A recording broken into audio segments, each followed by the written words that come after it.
پوری انسانیت کی تربیت کی جا رہی ہے، اہل ایمان کی تربیت کی جا رہی ہے، تمام اہل ایمان کو بتایا جا رہا ہے کہ جب بھی کوئی مال دینا ہے اللہ کی رضا میں، تو پھر اللہ کی رضا میں دے دو اور پیچھے ہٹ جاؤ. اور ایسا شخص جو اپنا مال اللہ تعالیٰ کی رضا کی خاطر دیتا ہے، اسے جنت میں جانے سے کوئی نہیں روک سکتا.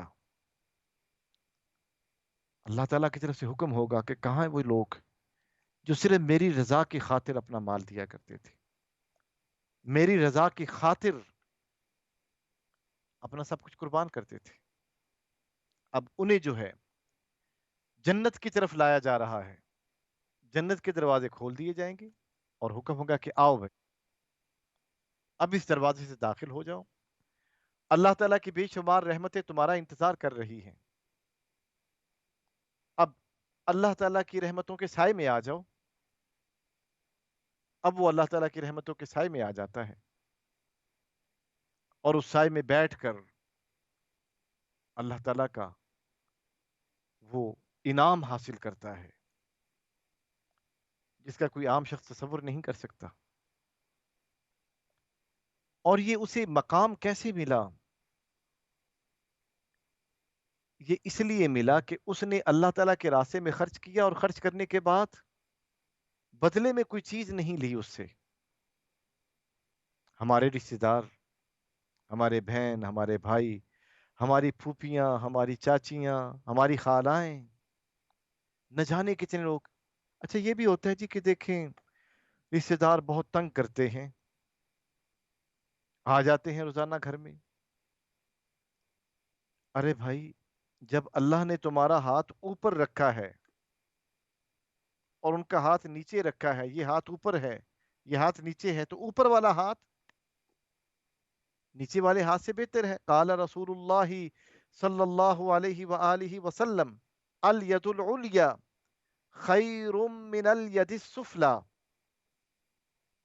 کہ اوپر والا ہاتھ نیچے والے ہاتھ سے بہتر ہے.